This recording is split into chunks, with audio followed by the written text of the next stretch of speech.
Yeah, and we're gonna get a first taste look because it looks like these gamers are already raring for. Behrend up against Loft on the Mario. Now the Loft comes right over the high. Set up. Trollery, a stable name to the Penn State Behrend roster, has been here a while, a veteran player, and knows how to get the job done, but Lofts on the Mario has that explosive factor to them if they can get the combo starter. Love to use those fireballs to get in and break through the neutral, but Trollery having none of it right now, stuffing in these approaches more times than not, but falling up air could deal some damage away, but not too much landed afterwards, so relatively even here through the first about 40 seconds or so. Only gets an up air off that first bell, but the second one, well, lightning might not strike twice the same place, but that bell does. I mean, come on, what? Forward smash into the bell, or into the hydrant, okay. So, Lofts is cooking a little bit, but you're gonna need a little more heat than that to take down Troller. You'll need a lot more. 83% on Trollery, and Pac-Man certainly has that survivability with that long recovery that they have, so Lofts is really going to need to come up with something strong if they're going to try and find a way to take this stock. They continue to chip away at it with small hits of the fireball and the up air also connecting, projectile as well. Hydrant in their favor, but they get grabbed instead, so they aren't able to follow up. The apple nearly connected. Lofts gets the shield out in time. And it feels like Lofts is still trying to figure out the game plan of how to really get in on Trollery and connect something more than just a stray hit. Yeah, Lofts has had a lot of great approaches, great defensive choices, but closing out this stock has been the key obstacle. Lofts has tried a lot of things to avoid getting their stock taken, but at the end of the day, Trollery is still the one who's holding on, barely survives that key right there, and now Lofts is trying to get this edge guard, but an up smash won't cut it. Trollery again hangs on. Pac-Man's a heavy lad right here, and he's probably gonna... Oh, only just barely made it back to the ledge, but still Trollery holds on, and that might be another stock. He's got key in hand, hydrant, but it does not work out there. The uppy somehow fights through, but the key will snipe at the jump there, and some way, somehow, Lofts is down to their final stock, and Trollery holds on at 154, continues to follow up here off the combo. They will forward smash the hydrant, but they'll get grabbed instead. Back throw won't kill at 150. Trollery continues to survive. Will opt to recover low once more, and Lofts can't get the edge guard once more. Tough timing on that play, but still, Trollery continuing to hold on for dear life here, but still so much work been done. Eventually that forward air will find the shield, which means the up smash comes through and knocks a stock off the board. Yeah, Trollery finally falls, and now my eyes turn to them, because it's very easy to play amazing when you're on a run, you're about to 3-stock them, but then that momentum gets killed, you gotta build it back up. So we'll see if Trollery is able to do that right here, finish their food, or if Lofts will be able to get another one, but right here, it's looking like Lofts is not really able to find any stable ground. Lands on the platform, goes for an up air, but again, they just keep getting counter hit every time they go in for a combo, avoid the bell, but then what? You get grabbed! Trollery, it feels like they just know the pacing. They know exactly where to be and how long to hold shield for, but they get forward aired, low percent, but it still might be enough. No, that up B, such distance, such verticality on it to get back to that ledge. Trollery able to survive, but that was the window for Lofts to potentially work their way back into this game, and now all of a sudden, things look desperate for the Mario, and they will get clipped by the hydrant on the way back up. Trollery shuts down Lofts in the opener. And that hurts, because Trollery was playing amazing, but Lofts also wasn't making terrible defensive choices. Lofts caught on right away that Trollery was looking to catch their landings with the fruits, was landing with the cape a lot. You didn't really see a lot of that, but then Trollery stayed ahead. So, what, you're going to catch my landing, so I'm going to jump. Trollery got 2 kills off of jump reads with a fruit. It's all conditioning right there. It's the big brain game at the end of the day. You've got to be ready for the fact that just because you figured out your opponent's initial game plan, it's not going to stay the same the whole time. Lofts tried to stay in there, but Trollery just was so slippery, so survivable throughout that entire game that they weren't really able to bring it back.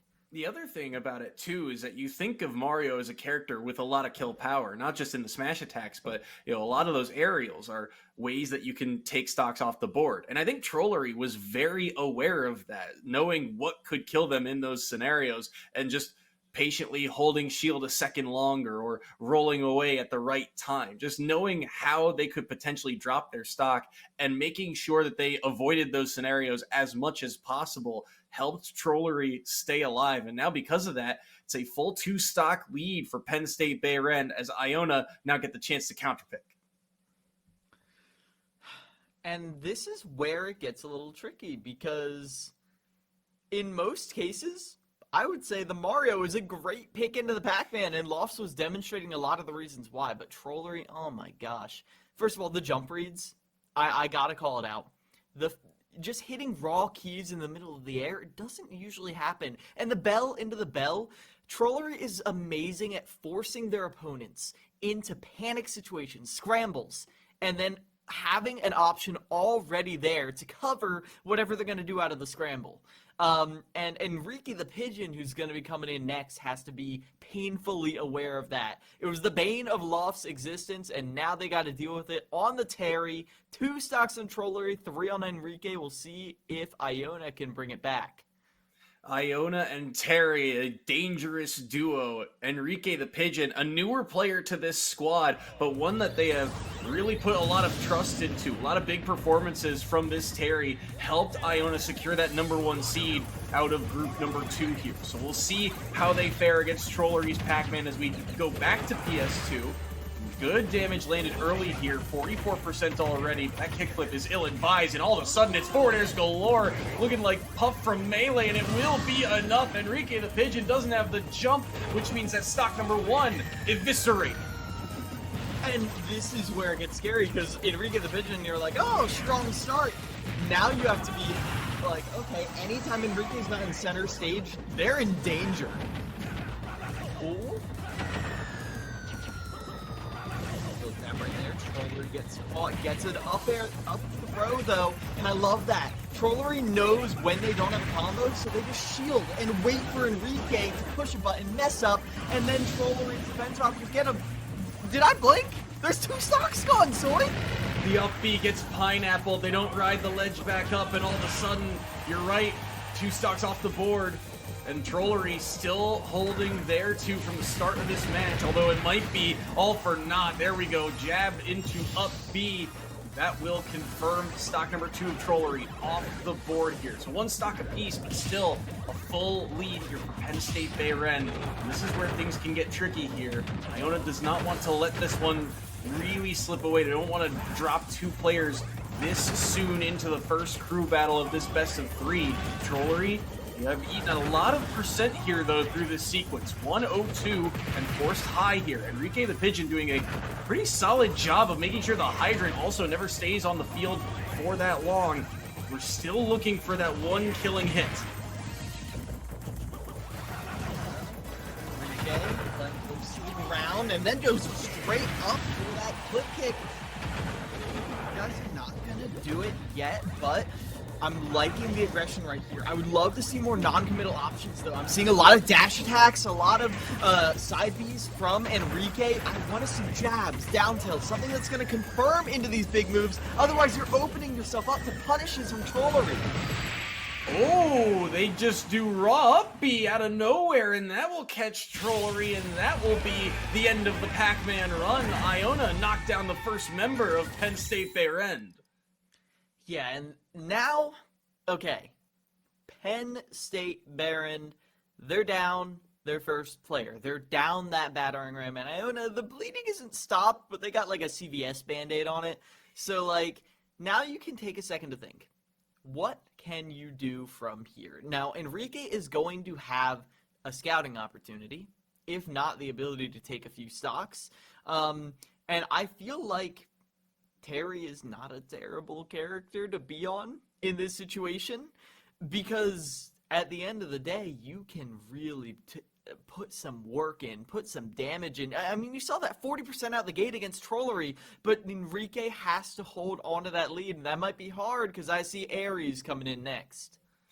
Ares has been a very dangerous player, one of the anchors of this squad, very frequently has been held to that kind of third place role, but here being bumped up in the lineup as they'll see if they can clean up the last stock of Enrique the Pigeon. But Ares, a very capable player, and I think it's going to be interesting to watch because something I think we've seen from Enrique a little bit and Ares over time here at the ECAC is that both are pretty adaptive. One thing I was noticing through that last match for Enrique was the number of times they were using the specials in the air because Trollery was just spending so much time off the ground, whether it be through throwing out the hydrant or charging one of their many fruits. Either way, using things like the kickflip, like the down B to kind of change the angle and change the point of attack was what helped, I think, Enrique gain the edge in that matchup. Now we get to see Ares step into the ring. How do they deal with that adaptivity? Ares is a player who's all over the place. I need some astrology people to tell me if that's like indicative of something, but I mean, we were doing some research before the game. I found one character. Soy has other characters in his notes. Then the Donkey Kong coming out, surprising both of us. So Ares clearly demonstrating some volatility, some improvisation in their character choices.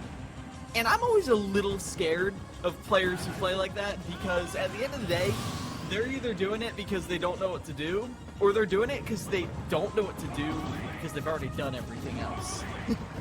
Yeah, and in a matchup like this, too, it's also a little scary to pick DK into Terry, right? The big body becomes combo food for a brawler like Terry that can quickly rack up damage, and you already see 84. But I've said it before, and I'll say it again, it just feels like some of these heavyweights in this game are built for taking stocks, and that's all Ares has to do to maintain Penn State Behrend's lead. They nearly have it off of that cargo throw up there. At 91% now is Enrique, but this is where things are dangerous. In the red, can they convert? Can they find that strong hit? 120 onto Ares, and they do grounded up B. That will get punished. Knocked off stage is the Donkey Kong. Ares will recover low here. Dash attack nearly connects, but it will be jab, jab, up B to knock down stock number 1. Beautiful conversion right there. Exactly what I wanted to be seeing. And it gives me hope for later on in Enrique's performance. But with a mighty clap, Enrique's out of here. Ares is going to be putting Penn State in a very winnable position right now. 2 stocks remaining on that Donkey Kong. And now Iona's only got 1 player, 1 anchor remaining. 1 anchor remaining for Iona. We'll see who they opt to send in. It's very likely Pato, considering the roster that they've been fielding this season and the performance Pato has had at times throughout the year. Another player that I was potentially looking at, I believe, was J-Smooth no, it's Labando was the other player, because you look at the Penn State lineup, maybe the Nest can do some damage against some of the other characters on this squad, but very likely the captain about to step into the ring. And if it is Pato, we'll likely see Joker enter the field. It's a matchup that Penn State Behrend shouldn't be unfamiliar with, as they have Cray on their squad, who also mains Joker. But the differences between the two, it feels like very different styles are about to take place. So how familiar are Penn State, and specifically Ares, who holds 2 stocks, as we get ready for this next match?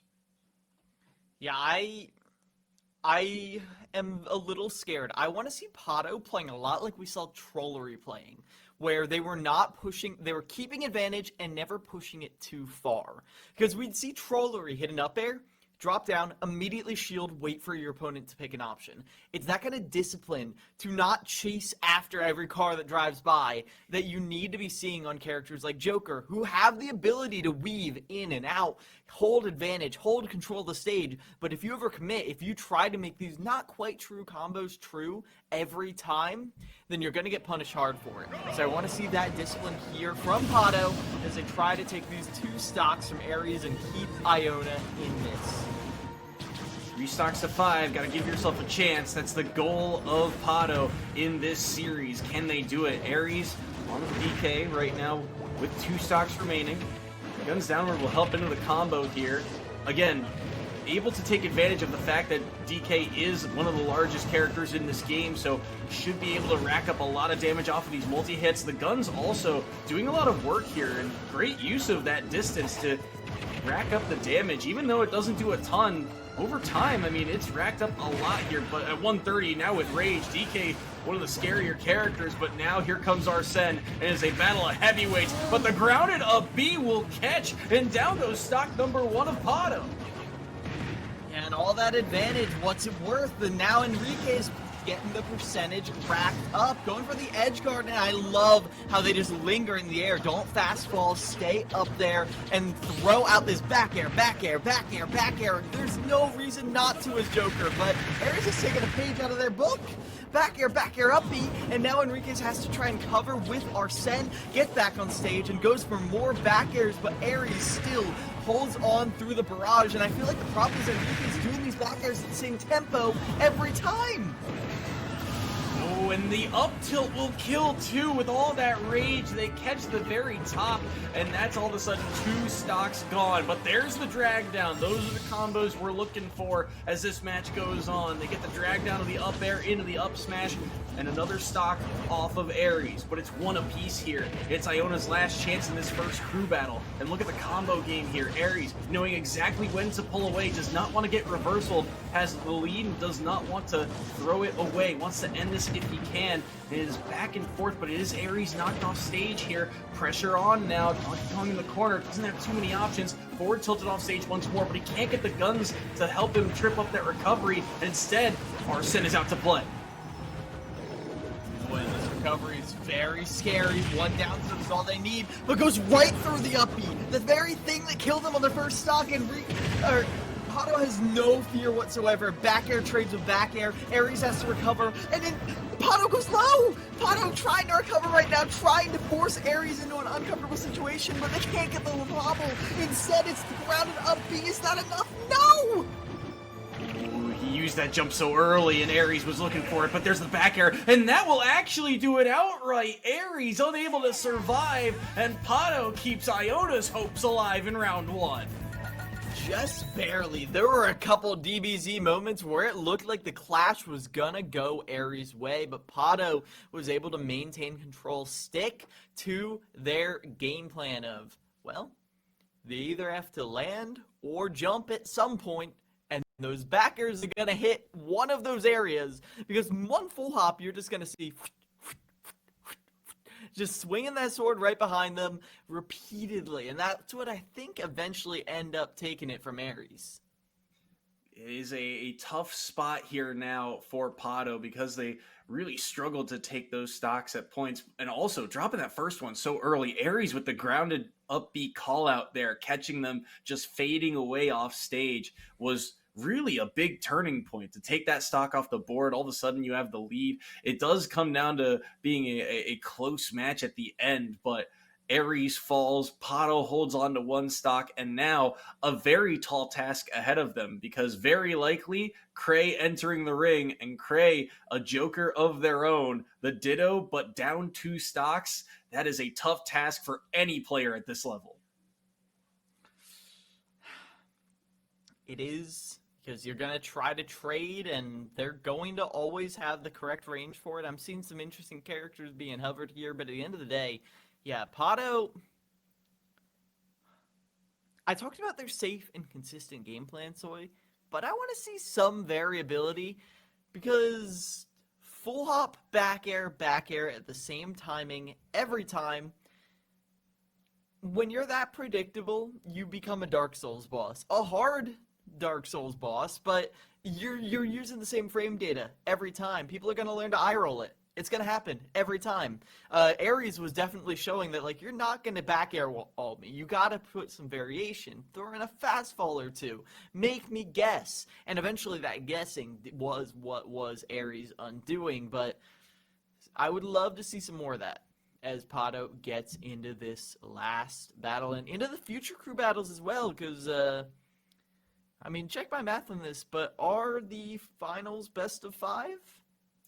I believe semis, we're getting word semis and the finals are best of 5. So a long series ahead of them, but they got to make it through here first. And again, a tough task ahead of them. Pato, one stock remaining. The other thing too, I think Pato, a little bit of a kind of momentum player in terms of the longer they play, you can start to see more of those combos come online, right? It feels like at the start, they were able to get some good damage early, but then being able to secure stocks off of the drag down up air. That's more of what we're kind of looking to see at those low percents to find those windows. Because you are right. If they don't mix up the timings, they'll get punished for it. Aries was able to survive because they figured out those timings. On the other hand, though, Pato, once you saw them gain the advantage, it just felt miserable for Aries to try and get out of it, even out of the corner. And you can also see moments too. For example,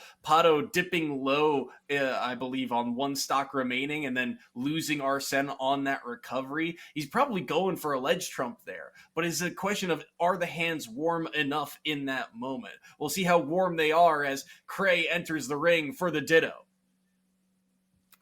All right. 3 stocks, 1 stock. How is Pato going to try to hold on here? I feel like you've got to play a very aggressive edge guarding game when you see Arsene come online. Because you know the timings, and you experience them all the time. And if you're able to punish that Arsene whenever it comes out, you're going to make Cray think twice about taking any damage using any Rebels guards. Gets the up B grapple. Not too many players able to sneak that one out, but you will get a little bit of extra damage, and now all of a sudden Arsene putting in a lot of work here. Joker, a very good character at edge guarding themselves, but able to weave around. It was Cray in that instance, and now a battle of Arsenes. But look at this, the first hit and the follow-up will rack up the damage. Back air gone. Arsene for Pato about to disappear, and he wanted the big swing off the back of it, but now the gun's downward. Can they intercept the recovery? Not this time around. Downer will actually knock them back onto stage at an odd angle, but both above 90% here, trending into the red. And Arsene about to disappear for Cray as well. Force a low recovery, guns intercept, but they will make it back. Rebels guard dragged down, but Pato can't get the down smash. Instead, it's Cray with the reversal, going off stage, but an early recovery from Pato, using those iframes to get past. Now they're in center stage, looking for a down air, back air, anything that can. Tech chase doesn't go Cray's way, and now Pato gets an opportunity. Up air will finish the job. Pato's still in this. Little bit of a scramble, but he finds a way out of it. But he is at 133, and Arsene about to disappear as well. Cray knows they need one strong hit, and it looks like they might find it from center stage, but the down air or down smash does not take the stock quite yet. Forward air will knock Pato back across to the east side, but won't be able to recover here. They will be able to snap back to the ledge. The down smash again. These drag downs are opportunities, but they just can't find the strong hitbox afterwards. Nearly able to steal that stock away with the back airs. Neutral air will not be able to do so. Now another one, another edge guard attempt. Pato putting on the pressure here and putting on a clinic with these aerials, but still won't be able to take the stock. Gun into forward tilt won't connect either, and Pato surviving for as long as he can at 173. The hourglass hits 0 though, and the down tilt will kill. Set number 1 goes to Penn State Behrend. Matrix-S moment at the end right there. Pato goes for some guns to try to stop them, Cray in their tracks. Cray, dash tax goes right underneath the gun, slides Neo mode right underneath, and gets that finisher right there.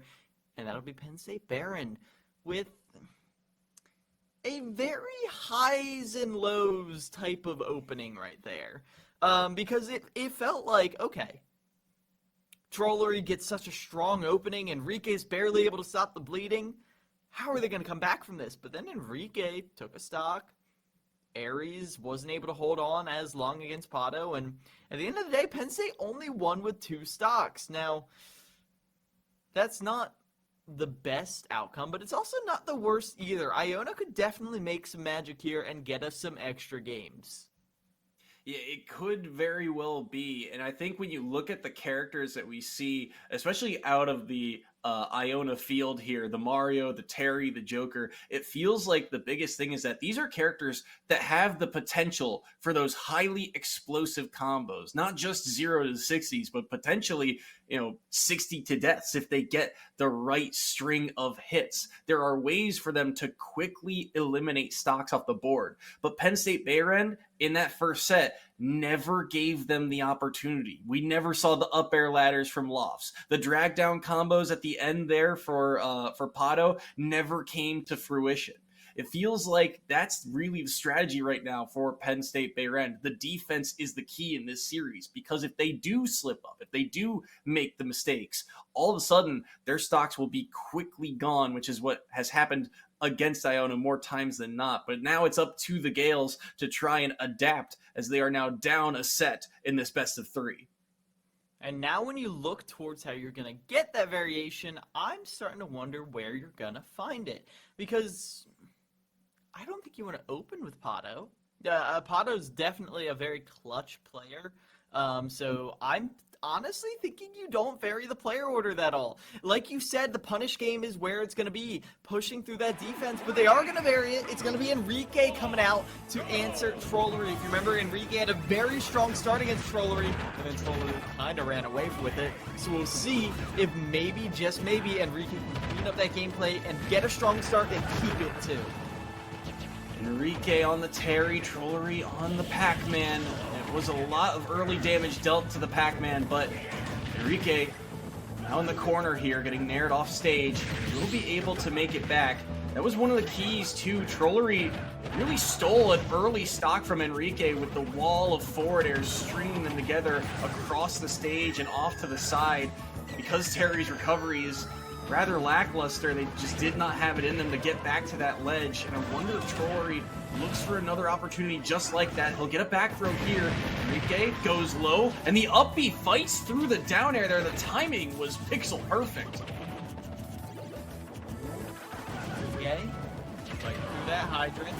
Even percent, but this is where I worry, because where does Enrique find this kill? I feel like in theory Terry has more kill power, but fishing for something like that power geyser will be punished hard. Doesn't get the conversion off of that down tilt, and because of that, Trollery is back in it, back swinging. Goes in, gets the up air as well, stacking on percent, but now Trollery falling down at the down air, 153%. This is exactly what we see Trollery doing to other players. Enrique is holding on, and I love to see it. So this might be the end right here if this edge guard goes their way. It does not, and that means Enrique has an opportunity, but they shield the Buster Wolf. Huge opportunities for both there. Somehow Enrique gets out of that ledge trap situation and still doesn't come up with the kill, but he might find it here. This time you won't escape the Buster Wolf. Down goes Trollery's first stock. Enrique's might be soon to follow at 170, but he won't die to the key or hydrant quite yet. Apple will cover some space as well. Trollery looking for a way to tie this without dropping too much afterwards. Gets a forward throw, no kill throw from that position either. And here he will find a forward tilt off the roll from ledge. So Trollery unscathed on that second stock, able to tie things back up. Ooh, and good use of the projectiles. I feel like Trollery always has the perfect amount of percent stacked onto the hydrant to get little bits of extension off of it, but now air dodge in. Enrique doesn't get punished for it, and I love how Enrique is playing so close to center, well aware of the fact that they lost a stock at 0 in crew battle 1. Not able to grab them out of that power dunk. Enrique takes an early second stock. Trollery, who was a big part of Penn State Behrend's game plan last time, is on the verge of being taken down by Enrique. Big opportunity here for Iona. Penn State does not want to give up these stocks so easily. 72% right now on Trollery. Rolls behind to get the hydrant damage. 76 to 72. The fight for center stage is on, but Trollery has not had too much time to charge up these fruits, and even the game plan of calling out jumps has gone awry for Trollery. Not as many opportunities.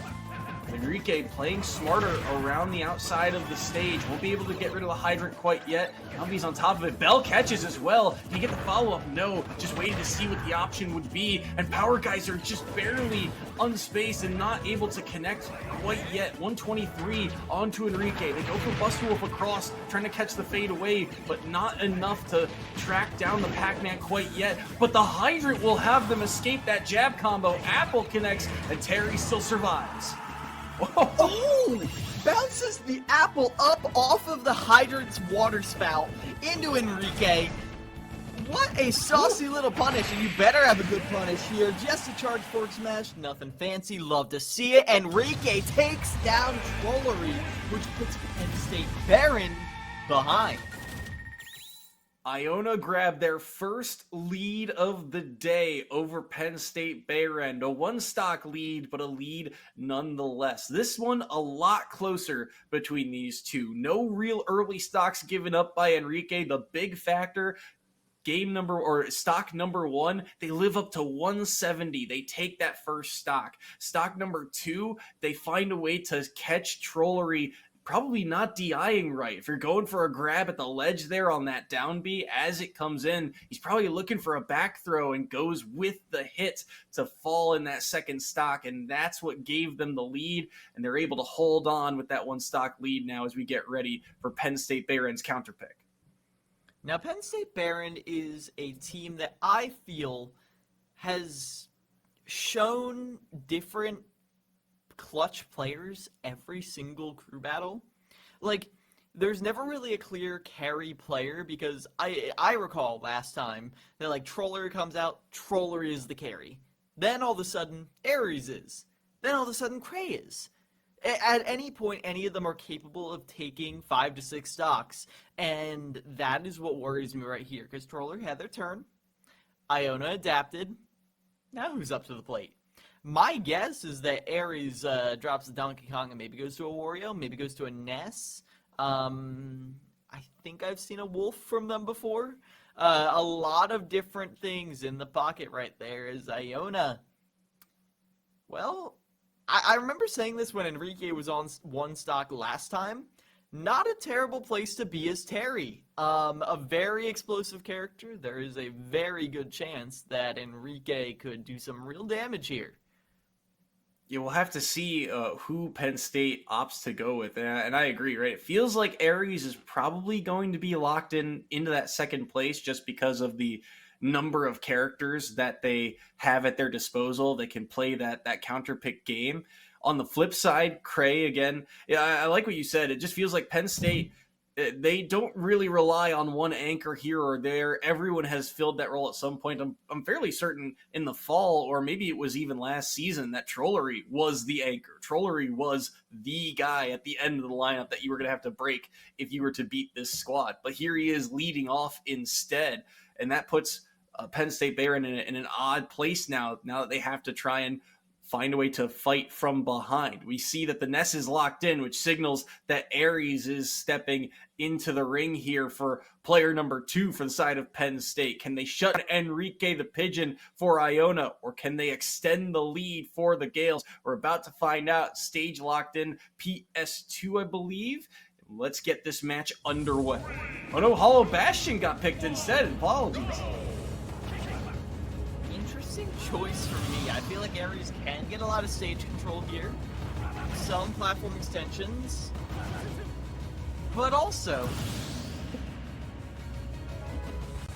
I don't know, I feel like this also does nullify a lot of carry strength. I was thinking of, like, maybe you wanted something with a little bit shorter sides. But Ness is going to get a lot of mileage off of the fact that Terry is not that hard to edge guard. And so Ares is going to be looking to play around that a lot more. Now Enrique doesn't have a big body to combo either. And even though you might be able to damage that shield, it is going to be Ares stacking up a lot of damage. Just an odd distance game to be played between these two. Enrique able to burst through, get a good amount of damage. It's a matchup that Enrique should also be at least weary of, or at least practiced in, with Lobondo being another substitute on the Iona Gales roster. On that Ness, it's a matchup or hitbox that they should at least be aware of, and you can kind of see that in the way they're moving a little bit. 86% right now onto Ares. Forward tilt will knock away Terry after that down B. Again, just barely unable to catch Ness. And now a grab comes through, back throw off stage. Ares will opt to hold that jump and use the aerial to get back. Strong hitbox at back air will knock Terry off stage. Enrique trying to make it back. They get up B back on and go now online. An opportunity, won't be able to find it, but how do you play around this kind of burst distance now that Buster Wolf can cover most of this platform? I think the one advantage that Enrique is leveraging here a lot is the fact that Ares can't just hold ball. Otherwise, that up B will clip him just like it clips him there. After that jab, Enrique already repeating exactly what they did last time, taking some serious stoppage. 60% on them. No power dunk for you. Couldn't convert. One jab, that's all you need. Unfortunately, the back throw will do it, and Aries is able to sort of even things out, but not before Enrique was able to take that stock and keep Iona in the lead. Once again, a very close game, but the edge, once again, this time around, goes in the Gales' favor. Enrique takes the stock, gains that advantage, so a one-stock lead as Iona will now decide who to send in next. But Aries able to even things back up with that back throw. But this is what I was talking about with that explosiveness, right? Terry, a character that can blow up stocks very, very quickly. And you saw that go online, 0%. And all of a sudden, 0 became 30, 30 became 60 off of that Buster Wolf. And that is the power of the Iona lineup. One mistake, one small mix-up, and you just ate 60% for it. And eventually, Aries able to get out of that situation thanks to the back throw at the ledge. But still, these are the windows of how Iona has won this season, and now they're starting to find the gaps in those opportunities. Yeah, and Iona, their impetus to counterpick right now, Joker and Mario. I feel like neither of those characters are someone you're like super excited to play in an S, but I feel like of the two, I would rather see a Mario. A lot of potential to mess with recovery with the Flood.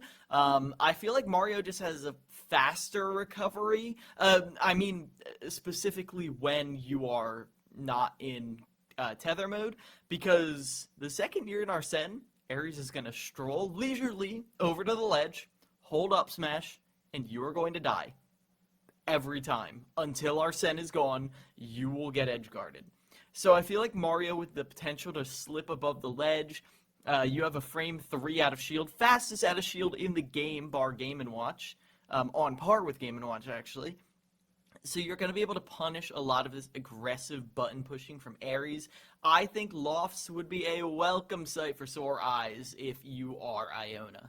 Loss also an interesting matchup in terms of the fact that we saw numerous times Loft's game plan for breaking through neutral was to use their projectile to that advantage. Doesn't necessarily work as easily if Aries is locked in as that second player because of Ness's down B. The absorb heals back up. Now they can get punished afterward, but that's all about the spacing of Lofts in the first place. So an interesting matchup if that is locked in. Lofts has also played a couple different characters. The Mario has been the most frequent this season, but in previous seasons there was a lot of Roy, there was a lot of Falco thrown into the mix, so maybe that on the docket, but we see them locked in here. So here we go, a one stock lead for Iona. You see the Mario on screen, it's Lofts entering the ring. Can they continue to hold this lead for Iona, or will Aries battle it all back? A one stock lead as we go back to Hollow Bastion. Hollow Bastion, Lofts is going to be holding this center platform like their life depends on it. Like it's the only door in the middle of the iceberg. You've got to stay in the center where you can get combo extensions, where you can get the potential for edgeguard situations with a back throw. But it also opens up for Aries too. This is the problem. King of the hill. You strung together so many up airs there to certainly get the damage onto Lofts up to 70%. They'll snap to the ledge here, and they're able to weave around. Remember, Lofts was also pretty adaptive late in that series. Didn't come to fruition against Trollery in set number 1, but that slower start starting to crumble away here. 120 right now, and Aries about to tie things back up. Lofts is able to snap back to the ledge though. That up B able to fight through. The back air doesn't connect. He finds a down tilt, but he's unable to get the up air off the back of it. And he jumps again. Remember, Lofts got called out a couple times by Trollery for those numerous jumps. Up B from ledge will get punished, and the lingering hitbox will do the trick. It's Aries to tie the game back up. Lofts walks head first, stomping into Aries and doesn't get the grab, and now is forced back into a zoning game. But a whiffed up air is all that Aries needs to get some very scary setups going, but can't convert that edge guard. Goes for the cape out of hit stun. Ares is not perturbed. Gets the edge guard again. The cape delay does nothing for him. Pops up again. Lofts struggling to land, and just like that, it's even percent. And now as Ares tries to get the finisher right there, it is Lofts who is just lingering on ledge for a second. Oh, drop the shield at the wrong moment. The yo-yo swings through, and that will be stock number 2 off the board of Lofts. He's looking for a way to even it back here with that forward air. The back air will actually knock Ares off stage. Flood will force them low, and the angle gets mixed up because of it. They can't snap back to the ledge, and we're back to a tie game, 0-0. But the pressure is on here, and Ares continues to land multi-hit after multi-hit. Look at the chase down. Lofts is starting to get aggressive. He's starting to find these windows. He's starting to read the defensive movement of Ares here, but it is still tantalizingly close. 46-43. Who will find that one combo opener? Goes for that option coverage, but Loft stays away, can't get the conversion even with the fireball landing. Goes for the hard read on forward smash, gets around the spot dodge grab, and now it's Lofts going for that landing cape again. I feel like it's happened so often, and I don't know. Ares is starting to catch on, starting to get a little bit of a reward for it every time, as just run up grab, an opportunity, raw back air. Ares pushed away from the ledge, doesn't get the forward air. Woo. Ares is stuck off stage, flooded time and time again. Didn't have the jump and he will air dodge back. Had to make sure he didn't get caped, or that was surely the game. Now 127-73. Ness with Rage might be able to find something here, and they've got stage control, but there's just so many hitboxes being thrown out right now. Lost continues to throw out aerials, and he'll get the parry into up smash. Down goes Ares, and Lost holds the lead. I don't even think that was a parry. Mario's up smash out of shield was just that fast, Soy. It's kind of ridiculous how fast that Italian can throw his forehead. I'm just saying. As now, well, this is the best situation Iona has been in a second. They have an opportunity. And when you look at a lot of these teams' records, it's a lot of 2-0s, 0-2s. You kind of win or you lose. If they're able to make it close here in the quarterfinals, that sets a very interesting precedent right here. However, still got to get through Cray. It's not going to be easy. Lofts, we'll see how they're able to hold on here. Otherwise, it will fall to Pato to clean up, but I don't know. I feel like there was some added adrenaline last time when Pato was in the 1v1, but in a clean 3-stock versus 3-stock against Cray, it's interesting how that could go. So Loft, you want to give your team the biggest advantage you possibly can. Not going to be easy though, like you said. Cray entering the ring here, likely on the Joker. 1 stock of loss to deal with. It is interesting, though. Cray, from that first set, probably the player that got the least amount of time on screen there, the least amount of time, just because, hey, they only had 1 stock to deal with. So the question is, how warm are their hands as they get ready for this second crew battle? The last man, the anchor of Penn State Behrend, entering the ring. You see the red Joker on screen. It's Cray entering the ring, trying to seal this game out, trying to get to that last member of the Iona Gales, or will Lofts extend Iona's lead once more? We go back to PS2 for this bout. Right, Cray, match point rests on your shoulders. You gotta be aware that if you give Iona a chance to struggle, they're not going to be too pleased about it, as throwing out the ECAC, Cray trying to play discipline, but air dodges right into the fireball, and I am scared because I've seen a lot more of Loft's combo game than I have of Cray's.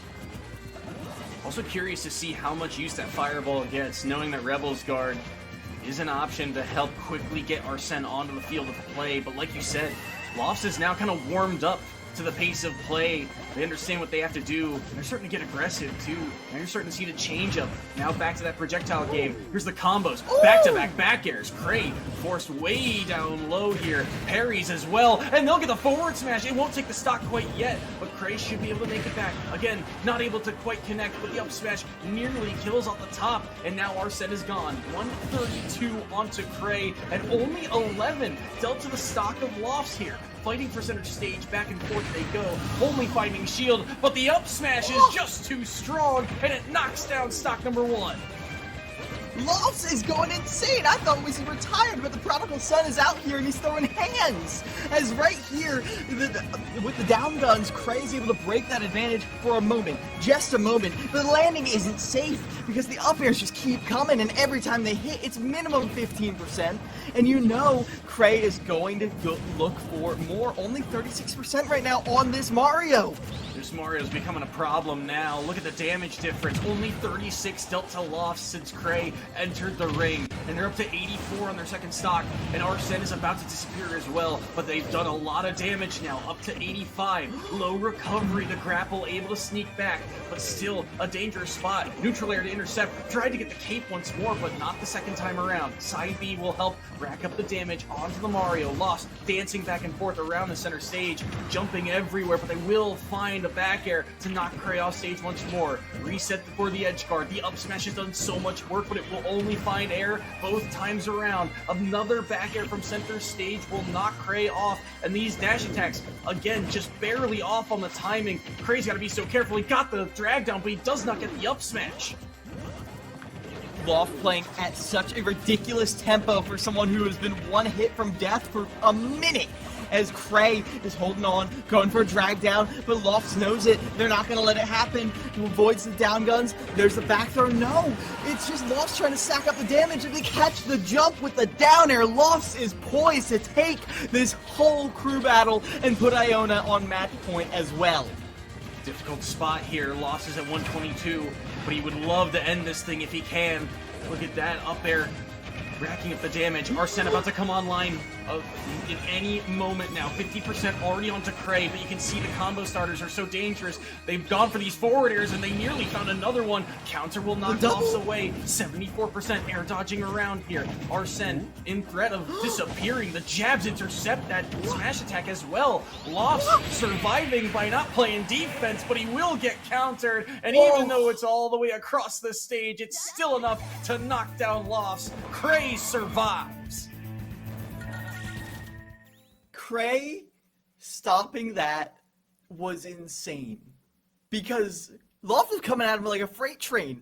Do you see at the end right there? Lofts did a little backflip over the EHA and then ran straight in, dash attacked under the guns, caught them, and then got a down tilt to...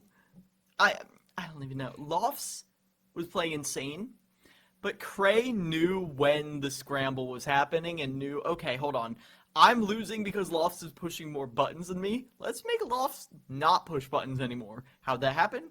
Counter. Counter. If it didn't work once, do it a second time. It might just work that time, and it did at the very end right there, because you know every Mario main on the planet sees an opportunity for forward air, they're gonna do it. And that was Lofts' downfall. Still a lot of momentum headed Iona's way, and now we get to see the reverse situation of what we saw from game number 1. It was a 3-1 stock lead when Cray entered. They only needed to take one stock off of Pato. Pato locked in here as that third member of Iona. This time around, they have the 3-1 stock lead. Now Cray, the question is, can they do what Pato could not in the previous series? Otherwise, Iona will push us to game 3. But now, after the play of Lofts, you got to feel like Iona, they're all in that room. They're cheering, celebrating. What a performance from Lofts to rejuvenate this squad and get them back into the series. And now Iona is looking a lot scarier than they were game 1. The fact that Enrique took 4 stocks, Lofts took also 4 stocks, and then we see Pato, who we called the anchor. We called Mr. Consistent. This is looking like, unless Penn State pulls something out of their hat, unless Trollery pulls out another big performance, this is looking like a lot more of a winnable game. And Pato went Ken. I'll be honest, I did not know Pato had a Ken in their kits, but we get to see it here in an interesting spot. Playoff implications on the line here. If they lose this one, get 3 stocked or reverse 3 stocked, they are out. It is over. Penn State will advance. So they put it all on the back of this Street Fighter. Okay. Otto gonna be playing very close to the ground, looking for opportunities to get just one jab. That's all you need. Cancels down smash into the side B, but even that little conversion is not enough, 75%, but they can't follow up on the tech chase instead. It will be Pato who's put off stage. Cray tries to knock him up, knock him out, and they do get the kill up the top. Cray already up a stock. Cray up a stock. 75% is a lot when you're trying to deal with 3 stocks, but it is still manageable here. Pato getting their stock chipped away at, hanging out underneath these platforms, does not want to take all that much damage from the guns or the side B, wants to see the game plan coming in front of it, but the up B gets countered. The Rebels guard racking up the meter now for Arsene, but that whiff will be punished the second time around. Can't always throw out down B, and Pato will push us to set number 3. 1-1 between Iona and Penn State Behrend, and very well earned at that. Ironically, I was talking about how good Iona looked, but it's the same scoreline. 2 stocks remaining from Iona, just as it was 2 stocks remaining from Penn State Behrend. This is anyone's game, Soy. This is anyone's game right here. And I mean, if the scales tip the other way, it's Penn State Behrend. You would think that, like, oh, now it's their turn to adapt, but I don't know. Iona was playing with fire at the end right there. Lofts especially was really playing with fire. And I feel like if you're able to keep that energy, Penn State Behrend might be in the dust. However, it's very hard to keep momentum in a crew battle. It's not like you can just keep running through the bracket. You've got to stay warmed up. You've got to stay focused. And that adrenaline, it's a biological response. It will begin to fade. You got to start relying on something else if you want to keep yourself going through a whole series. Especially because now that we enter set number 3, as you've mentioned in the past, a lot of times in these best of 3 crew battles, it's usually 2-0s and 0-2s. We don't see too many set 3s even at this level. The adaptivity coming into play here means that we get to really see a test of who has the stamina for a matchup like this, who has it in them to outlast their opponent. It is not going to be easy. We've seen adaptivity from Iona here. We'll see if Penn State Behrend can come up with a different game plan. But I harken back to something I mentioned at the end of that previous series, which was the explosiveness of Iona's lineup. They found their windows this game. They found their footing. You saw the momentum change because of it. And that momentum, as you mentioned, it's a scary thing, especially in the playoffs. One hot hand can win you a game, and now that's all either of these teams need to advance to the next round of the playoffs. One hot hand. That's what's scary. Because you know right here, every player has lived up to their, I don't want to say potential, like they've obviously always got room to grow, but like right here, right now, they've played the hottest that they're probably going to play all night. And then if you lose, you know, if I was just playing like I was 10 minutes ago, we'd have won. We would be 3 stocks ahead. We'd be 4 stocks ahead. Instead, I'm playing like I was 40 minutes ago. And that's not good. That's what's scary. Because you don't want to burn out. You don't want to lose that little edge you had. And now, as we're seeing a rerun of what happened last time, Enrique the Pigeon taking on Trollery, I find myself a tiny little bit scared. Trollery needs to demonstrate that they can overcome this overwhelming force that seemingly came out of nowhere that is Enrique if Penn State Behrend wants to stay in this.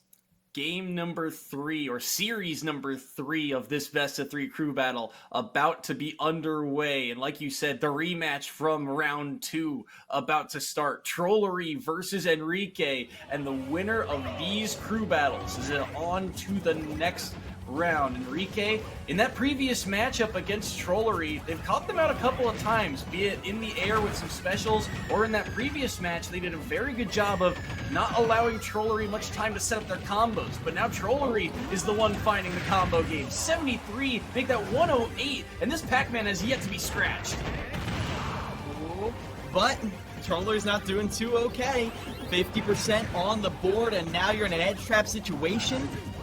We're able to recover, key in hand, drops down the hydrant. At this point, any of those big fruits will kill, and the Bell regrab, you know that's Trollery's bread and butter. But Enrique's doing a much better job interacting with the hydrant than we saw last time. It's not being Trollery's win condition like we saw before, but Yank thrown off stage. Now another ledge trap situation. Avoids it though with the air dodge on stage, and now bouncing right back in using Pac-Man's own trampoline. Trollery maintains control, but Enrique is not giving up this stock. It's at least two different ways that Enrique has found a way around that difficult ledge scenario. They will fall eventually to the hydrant, bouncing around, they downbeat into it, and now the combo game, again, another chance here for Trollery to rack up the damage. 46 dealt off that one combo. Kickflip in will help deal some damage to Trollery, but it's only 80% here.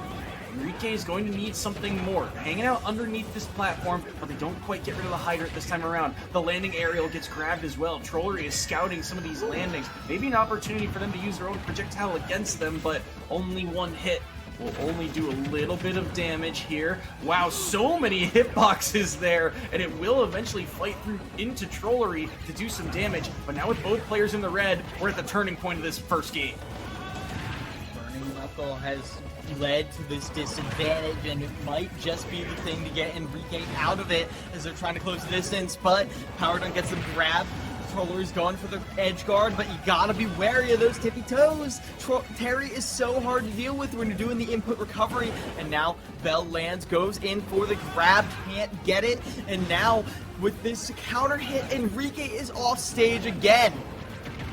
Good weave around there. That hydrant was surely to connect.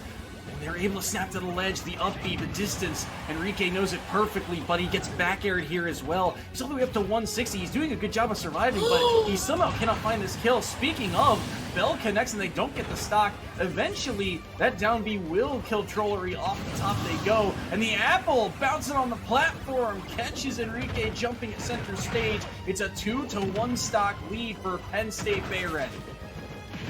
Enrique getting some conversions, but it's not over yet. His Trollery is trying to play elusive, but they're so aware that a single jab will be 60%, 90% dead. And so Trollery plays up high, where Enrique has to commit to an uppie if they want to burst him down.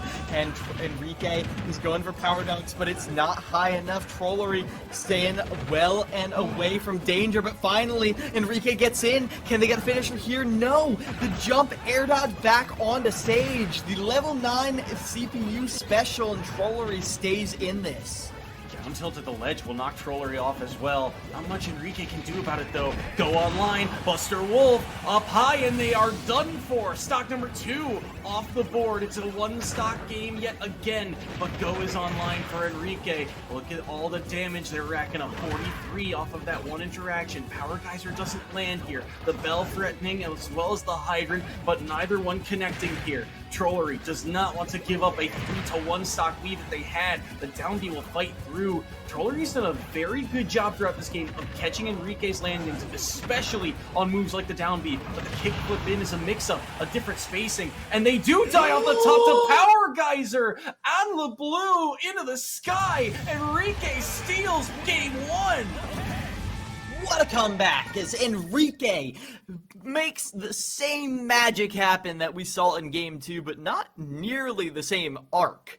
I mean, if you just look at the storyline, it's like, oh, Enrique beat Trollery 2-1 again. Oh, that's pretty simple. But no, that was fantastic stuff right there. The fact that Enrique was able to bring that back, leverage Go, and catch Trollery where they least expected it. I talked the entire middle of that game about Trollery was playing up in the air, floating above, where Enrique didn't have the burst to reach them. As soon as Enrique was above 100%, the burst came online in the form of that Power Geyser, which took the stock when Trollery was trying to set up the fire hydrant. Amazing awareness, holding on, and now Enrique puts Iona in a very good position.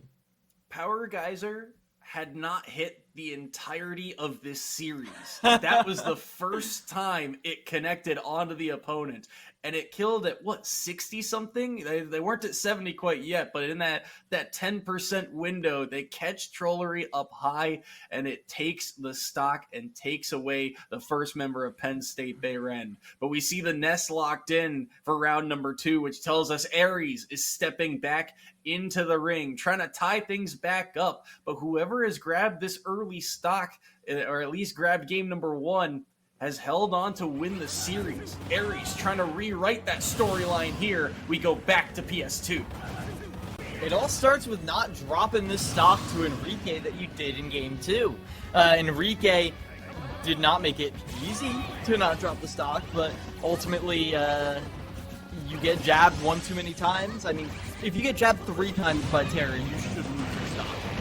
And Enrique has been definitely demonstrating that here. Very good awareness when to use that up B as the burst.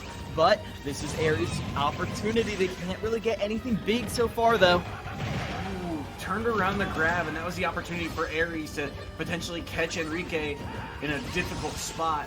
And that means Enrique gets to survive again. They didn't live as long last time they played against Aries, but it was still well above 100. Speaking of, go online now. Down B will actually spike Aries back and forth across the stage. 105 to 107 here, and you love the kill power of Terry. Power Geyser's now 2 for 2 on taking stocks, and Aries drops that one.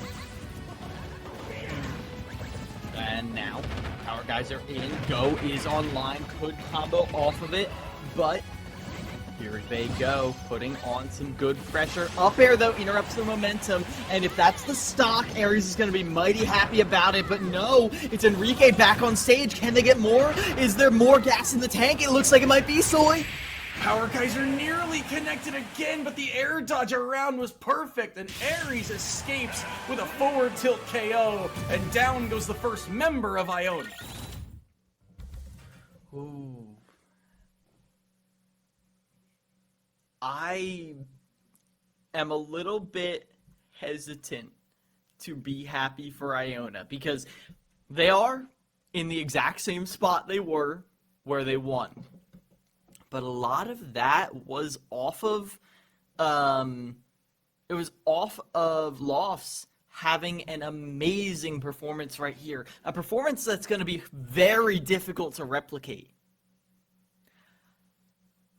I'm a little bit hesitant about putting Lofts in right here. I feel like it's not a bad pick. Not a bad matchup. Like I was talking about last time, a lot of opportunities to mess with the recovery, a lot of opportunities to get big combos. But Lofts right now who needs to prove to me that they can bring back that fire, that hot hand that you were talking about, because otherwise this is going to be difficult for Iona if Lofts goes down and it falls to Pato to clean things up, because that's exactly what we saw in the game 1, and you don't want to be repeating history. You want to keep things on your timeline. And remember, too, in that previous series, while Lofts did take a ton of stocks, they had a 3-2 lead on Aries, and Aries very quickly made it a tie game in terms of stock counts. I think it was about 130 to 20 by the time that stock comes off the board. And so this is a very close matchup. There was a lot that didn't work initially for Lofts on the Mario, which is why we are now seeing the switch here to the DLC, Pyramithra making its first appearance in this series. Lofts going in, trying to leverage the range here against this Ness, and this is where I am a little scared. Aegis is kind of a swingy character, but, well, if you're gonna keep it swinging your way, keep the swings Aries way minimal at best, then maybe Lofts can make this happen. Dash attacks right back in after avoiding that, and ooh, I'm loving this opportunity right here. Goes over to the Pyra, already down air up smash. You know, you see so many people go for that, Soy, and so many people don't land it. But Lofts, well, we talked about their consistency before, and it doesn't feel like Aries is ready for this tempo. They've warmed up and they're ready. We talked about it, the swingy characters, Pyra and Mithra, and the way Lofts was swinging earlier fits their style perfectly. And in a matchup like this, Ness traditionally struggles against It's a tough matchup for Ares to now try and overcome, and they've got to find something, some momentum back here to stem the bleeding. 106 right now onto Lost, but they've got all the control, and they are out for blood, swinging with the Pyra. Now back to Mithra here. They air dodge around. Down smash will knock Ares away again, and now back to Pyra. Look for a stock here. 86% is kill range for Pyra, especially onto Net. They're looking for the KO, but they'll find a side B instead, knocking Ness off stage. Ares tries to get back with the up air, and it is ill-advised. Up B will kill. It's a 3-stock lead for the Iona Gales. Iona on the precipice, the biggest lead they've ever had right here, and now they've just got to bring it all home. Run through Cray, and you have your ticket to the semifinals. Now, Cray's no pushover, but this is a magnificent adaptation, specifically from Lofts, that I want to call out right here. Because if you look at Ares' playstyle, there's one thing Ares wants to do more than anything in the world, and that's hit you until you die. And Ares would do anything to get that hit. Go off stage, drop through platforms, go right on top of you with aerials over and over again. Ares was the aggressive one, and Lofts called it out hard here as they showed remarkable awareness, remarkable adaptation, calling out every drop through platform, calling out every jump, as now Cray has to deal with this warmed up Aegis who he's never fought before. Can he do it, Soy? Time will tell. Joker versus Pyramithra, although very frequent characters, I feel like we never really get to see them against each other at this level. So I'm interested to see how this one paces out here. Cray needs to find a way to not only take all three of these stocks, but he then needs to shut down the third and final member of Iona afterwards. Got to give yourself a chance here. One player at a time, one stock at a time here. But it is a long road back now for Penn State Behrend. Iona trying to lock this game up here. And now we get to see if Lofts can continue their pop-off game here from set number 2 into set number 3. Iona versus Penn State Behrend. Cray, the last hope for Penn State, goes to small battlefield. And Cray getting right into it. No taunt for you, my friend. It is straight to the action. Nair will be the opening move, just getting a little bit of damage, but neither of these characters have the biggest extensions. It's all about holding advantage state, holding control of neutral, and that's what Lost is going to be trying to do right here with all of these juggle situations, forcing 50-50s, and now they're all ready to the Pyra. Such a fast-paced matchup here, and already so much damage racked onto Cray. Lost now holds center stage, but they whiff on the forward smash, and now with Arsene online, Cray might find an opportunity. Clanking there to down air, ever threatening, and the space that Pyra covers just so damaging for Cray. Can't easily get in here. They'll do some damage with guns, but they will be punished by the splash hitbox of that up B. So much range here. Cray gotta be careful now, holding onto that platform, but they will die to the up B again. It's Lofts coming through in the clutch. The longest up B connect I've ever seen, and Lofts is going in for even more conversions. Lofts loves running off platforms with an aerial. I mean, if there's a signature move, it's gotta be that. Lofts has extended so many combos with that diagonal burst of movement, it's insane. As they just did it right there to pressure the shield safely, and they've gotten an opening off of it too. Cray is getting hits here or there, but Lofts is showing amazing momentum. This is Iona's game to win. Arsene online here. Maybe they can find a way to answer back, but they get down air into up smash, and Arsene is gone. They died at 50 to that down air up smash. Lofts sitting at 103, and the Gales are looking mighty fine at this point right now. Cray, though, will find the drag down into the forward smash, so another stock off the board, but he needs so much more here, and Lofts already has stage control. Ooh, Lofts putting in some serious damage. 45%, the full Aegis combo, and they get the dash check too. Another edge guard situation. Tries to extend their hitbox, but forward smash, an opportunity for an edge guard right here on the Mithra, but they up behind.